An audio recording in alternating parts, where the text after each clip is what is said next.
வணக்கம். இன்னைக்கு நாம ஒரு இன்ட்ரெஸ்டிங்கான விஷயத்தை பத்தி கொஞ்சம் ஆழமா பார்க்கலாம். நடிகர் ரவி மோகன், நமக்கெல்லாம் ஜெயம் ரவின்னு நல்லா தெரியும். இப்போ தயாரிப்பாளரா புதுசா ஒரு பயணம் ஆரம்பிச்சிருக்காரு. அவரோட ரவி மோகன் ஸ்டூடியோஸ் தொடக்க விழா பத்தி தான் இந்த விரிவான அலசல். இதுக்கு நமக்கு கிடைச்சிருக்கிற தகவல்கள் அந்த ஆகஸ்ட் 26, 2025ல சென்னையில நடந்த விழா, அங்க பேசின பிரபலங்களோட பேச்சுகள், அறிவிப்புகள், இதெல்லாம் தான் நம்ம இன்னைக்கு பார்க்க போற சோர்ஸ் மெட்டீரியல். அப்போ இந்த நிகழ்வோட முக்கிய அம்சங்கள் என்ன?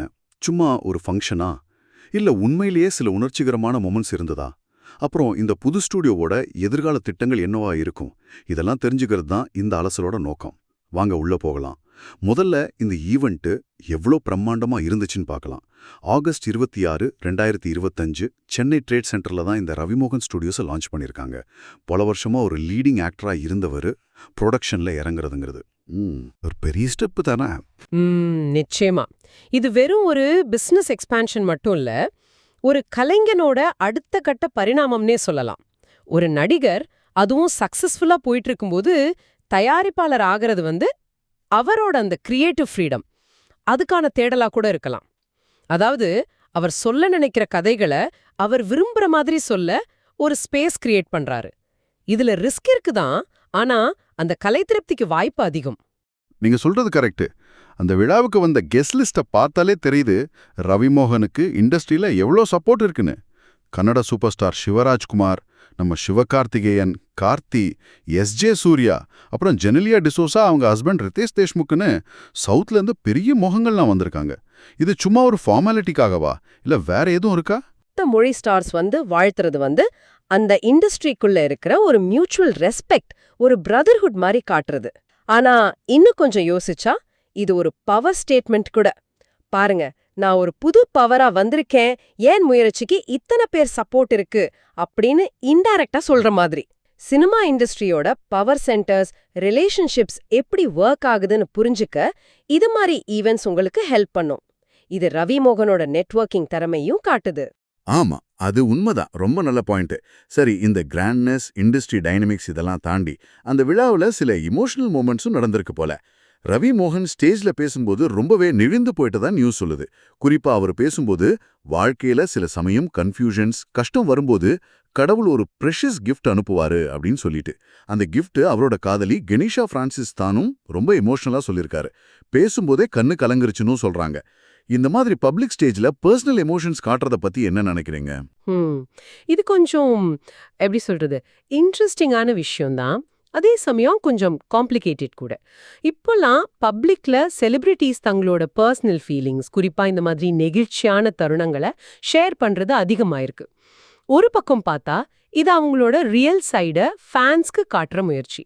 முன்னெல்லாம் ஸ்டார்ஸ்னா ஒரு மர்மமா இருப்பாங்க. ஆனா இப்போ சோஷியல் மீடியா, லைவ் எல்லாம் வந்த பிறகு அந்த திரை விலகி இன்னும் கொஞ்சம் க்ளோஸா ஒரு ஹியூமன் டச் கொடுக்க ட்ரை பண்றாங்க. இது ஃபேன்ஸோட கனெக்ட் பண்ண ஹெல்ப் பண்ணும். ஆமா. ஆனா இதுல இன்னொரு ஆங்கிளும் இருக்கு. இது ஒரு மாதிரி பிளான் பண்ணி பண்ற எமோஷனல் அவுட்பர்ஸ்டா, இல்ல பர்சனல் மொமெண்ட்ஸா பப்ளிக் அட்டென்ஷனுக்காக யூஸ் பண்றாங்களா அப்படின்னு சிலர் கேட்கலாம். இங்க ரவி மோகன் விஷயத்துல பாத்தீங்கன்னா இது அவரோட ப்ரொஃபஷனல் மைல்ஸ்டோன் அப்போ நடந்திருக்கு. சோ அவரோட வெற்றிக்கு சப்போர்ட்டா இருந்த ஒருத்தரை ஹானர் பண்ற மாதிரி தெரியுது. இது அந்த ஈவெண்ட்க்கு ஒரு பர்சனல், ஒரு ஹார்ட்ஃபெல்ட் டச் கொடுத்துருக்கு. பப்ளிக் ஃபிகரோட லைஃப்ல எது பப்ளிக் எது பிரைவேட்டுங்கிற அந்த லைன் அது மாறிட்டே இருக்குங்கிறதுக்கு இது ஒரு எக்ஸாம்பிள். உண்மைதான். அந்த லைன் பத்தின டிபேட் எப்பவும் இருக்கும். ஆனா அந்த பர்டிகுலர் மொமெண்ட் மொத்த விழாவுக்கே ஒரு சாஃப்ட்னஸ் கொடுத்துச்சுங்கிறதுல சந்தேகமே இல்லை. இந்த எமோஷனல் டச்சை தொடர்ந்து ஸ்டேஜ்ல இன்னொரு இன்ட்ரெஸ்டிங்கான விஷயம், கிட்டத்தட்ட ஒரு டைம் மிஷின் மாதிரி ஒன்னு நடந்திருக்கு. ரவி மோகனும் ஜெனிலியா டிசூசாமும் ஸ்டேஜ்ல ஒன்னா வந்திருக்காங்க. இதுவே பெரிய நியூஸ். அது மட்டும் இல்லாம அவங்க 2 பேரும் சேர்ந்து நடிச்சு 2008ல பெரிய ஹிட்டான சந்தோஷ் சுப்ரமணியம் படத்துல வர்ற ஒரு ஃபேமஸான ஃபன்னான சீனை மறுபடியும் ஸ்டேஜ்லயே ஆக்ட் பண்ணி காட்டியிருக்காங்க. ஆடியன்ஸ்க்கு இது பெரிய ட்ரீட்டா இருந்திருக்கும் இல்லையா? கண்டிப்பா. இந்த நொஸ்டால்ஜியாவுக்கு ஒரு பயங்கர பவர் இருக்கு, குறிப்பா சினிமா மாதிரி விஷுவல் மீடியத்துல. சந்தோஷ் சுப்ரமணியம் ரிலீஸ் ஆகி பாருங்க, கிட்டத்தட்ட 17 வருஷம் ஆச்சு. அந்த படம் நிறைய பேருக்கு அவங்களோட காலேஜ் டேஸ், யங் ஏஜ் ஞாபகப்படுத்தும். அந்த படத்தோட சக்சஸ்க்கு ரவி ஜெனிலியா கெமிஸ்ட்ரி ரொம்ப முக்கியம். ஆமாமா. இப்போ இத்தனை வருஷம் கழிச்சு அவங்க 2 பேரும் அதே மாதிரி அதே எனர்ஜியோட அந்த சீனை ஸ்டேஜ்ல பண்ணும்போது அது ஆடியன்ஸை உடனே அந்த பழைய டைம்க்கு கூட்டிட்டு போயிடும். இது வெறும் பாஸ்ட் பத்தின ஸ்வீட் மெமரிஸ் மட்டும் இல்ல. அந்த படம் கொடுத்த சந்தோஷம், அந்த ஆக்டர்ஸ் மேல இருக்கிற பிரியம், அந்த டைமோட கல்ச்சர்னு பல விஷயம் ஒண்ணா ஞாபகத்துக்கு வரும். இது ஒரு ஸ்ட்ராங்கான எமோஷனல் கனெக்ட். ஒரு புது ஸ்டுடியோவோட லான்ச் ஈவெண்ட்ல இப்படி ஒரு பழைய ஹிட் படத்தை வச்சு சந்தோஷத்தை ஷேர் பண்றது, அது ரவி மோகனோட பழைய வெற்றிகளையும் ஞாபகப்படுத்தி ஃபியூச்சருக்கான நம்பிக்கையும் கொடுக்கற மாதிரி இருக்கு. ஆமா, அந்த கெமிஸ்ட்ரி மறுபடியும் ஒர்க் அவுட் ஆன மாதிரி தான் தெரியுது. இதுல இன்னொரு இன்ட்ரெஸ்டிங்கான விஷயம் என்னன்னா, ரவி மோகனோட காதலி கெனிஷா பிரான்சிஸ் இந்த சீனை பார்த்து ரொம்ப என்ஜாய் பண்ணி சிரிச்சதா சொல்றாங்க. இது அந்த மொமெண்ட்டுக்கு இன்னொரு பர்சனல் டச் கொடுக்குது. சரியா சொன்னீங்க. இது வெறும் ஒரு ஜெனரல் நாஸ்டால்ஜியா மூமெண்டா இல்லாம ஒரு பர்சனல் செலிப்ரேஷனாவும் மாறிடுச்சு. பாஸ்ட் சக்சஸ், பிரசன்ட் ஹாப்பினஸோட சேர்ந்த மாதிரி ஒரு அழகான மூமெண்ட் அது. இந்த மாதிரி சின்ன சின்ன விஷயங்கள் தான் ஒரு ஈவெண்ட்டை வெறும் நியூஸா இல்லாம ஒரு எக்ஸ்பீரியன்ஸா மாத்துது. கண்டிப்பா. சரி, இந்த விழா வெறும் செலிப்ரேஷன்ஸ், நொஸ்டால்ஜியா, எமோஷனல் ஸ்பீச்சோட மட்டும் முடியல. ரவி மோகன் ஸ்டுடியோஸோட ஃபியூச்சர் டைரக்ஷனை காட்டுற மாதிரி சில முக்கியமான அனௌன்ஸ்மெண்ட்ஸும் வந்திருக்கு. இதுதான் ஒருவேளை இந்த ஈவெண்ட்டோட சென்டர் பாயிண்டா இருக்கலாம். ரவி மோகன் இந்த புது ஸ்டுடியோ கீழே அவரே டைரக்டரா அறிமுகமாகிற முதல் படத்தை பத்தின அறிவிப்பை வெளியிட்டிருக்காரு. படத்துக்கு பேரு ஆன் ஆர்டினரி மேன். இதுல ஹீரோவா நடிக்கிறது வேற யாரும் இல்ல, யோகி பாபு. இது கொஞ்சம் எதிர்பார்க்காத காம்பினேஷன் மாதிரி தெரியுதே. ரொம்ப ரொம்ப முக்கியமான கவனிக்க வேண்டிய அனௌன்ஸ்மெண்ட் இது. ரவி மோகன் டைரக்டரா வர்றதுங்கிறது அவரோட கலை பயணத்துல ஒரு பெரிய லீப். நடிகரா கதைகளை ஸ்கிரீன்ல சொன்னாரு, தயாரிப்பாளரா கதைகளை செலக்ட் பண்ணாரு, இப்போ டைரக்டரா கதைகளை உருவாக்க போறாரு. இது அவரோட கிரியேட்டிவ் விஷனோட முழு வெளிப்பாடா இருக்கும்னு நாம எதிர்பார்க்கலாம்.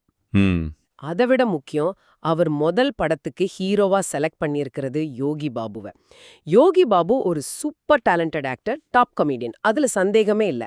ஆனா அவர் ஒரு ஃபுல் லென்த் படத்தோட ஹீரோவா, அதுவும் ரவி மோகன் மாதிரி ஒரு ஸ்டார் ஆக்டரோட முதல் டிரெக்ஷன்ல முன்னிறுத்துறது ஒரு போல்டான, கொஞ்சம் அன்கன்வென்ஷனலான முடிவு. இது ஸ்டார் வேல்யூவை விட கதைக்கும் கேரக்டருக்கும் இம்பார்ட்டன்ஸ் கொடுக்க போறாங்களோ அப்படின்ற எண்ணத்தை ஏற்படுத்துது. ஒரு சாதாரண மனிதனோட கதையை சொல்ல அவர் செலக்ட் பண்ணியிருக்கிறது டைட்டிலுக்கும் மேட்ச் ஆகுது. இது ரவி மோகன் ஸ்டுடியோஸ் என்ன மாதிரி படம் பண்ணோன்னு காட்டுற ஒரு ட்ரெய்லர் மாதிரியும் இருக்கலாம். ஆமா, இது கண்டிப்பா ஒரு வித்தியாசமான அப்ரோச் தான். இது சம்பந்தமா யோகி பாபு ஸ்டேஜ்ல பேசினது இன்னும் சுவாரஸ்யம். ஆமா, அவர் சொல்லும்போது கிட்டத்தட்ட 8 வருஷத்துக்கு முன்னாடி அவரும் ரவி மோகனும் சும்மா பேசிட்டு இருக்கும்போது நாம 2 பேரும் சேர்ந்து ஒரு படம் பண்ணலான்னு ரவி மோகன் சொன்னாராம். ஆனா அது அப்ப வெறும் பேச்சாதான் இருந்துச்சுன்னு சொன்னாரு. இத்தனை வருஷம் கழிச்சு ரவி மோகன் அதை மறக்காம இப்போ அவரோட ஃபர்ஸ்ட் டைரக்ஷன்லயே அந்த ப்ராமிஸை நிறைவேற்றிருக்காருன்னு ரொம்ப நெகிழ்ச்சியா சொன்னாரு. இதுதான் இந்த அனௌன்ஸ்மெண்டோட பீக் பாயிண்ட்னு நான் நினைக்கிறேன். சினிமா ஃபீல்டுல ப்ராமிஸ் பண்றதும் டைம்ல சூழ்நிலை மாதிரி அது நடக்காம போறதும் ரொம்ப சகஜம். பல சமயம் அதை யாரும் பெருசா எடுத்துக்கிறதும் இல்ல. ஆனா 8 வருஷத்துக்கு முன்னாடி ஒரு கேஷுவல் கான்வர்சேஷன்ல சொன்ன ஒரு விஷயத்தை ஞாபகம் வச்சு, அதுவும் தன்னோட சொந்த ப்ரொடக்ஷன் கம்பெனியோட முதல் படத்துல தானே டைரக்டரா அறிமுகமாகிற ஒரு முக்கியமான டைம்ல அதை நிறைவேற்றுறது அது ரவி மோகனோட கேரக்டர் பத்தி பேசுது. நிச்சயமா இது அவரோட ப்ரொஃபஷனல் இன்டெகிரிட்டி, கொடுத்த வாக்க காப்பாத்துற குணம், இதெல்லாம் காட்டுது. இது வெறும் யோகி பாபுக்கு கொடுத்த ப்ராமிஸ்கிறத தாண்டி ரவி மோகன் ஸ்டுடியோஸ்ங்கிற இந்த நிறுவனம் ஒரு ட்ரஸ்ட், ஒரு வார்த்தைக்கு மதிப்பு கொடுக்கிற இடமா இருக்கும்னு ஒரு மெசேஜ் இண்டஸ்ட்ரிக்கும் ஆடியன்ஸுக்கும் போகுது.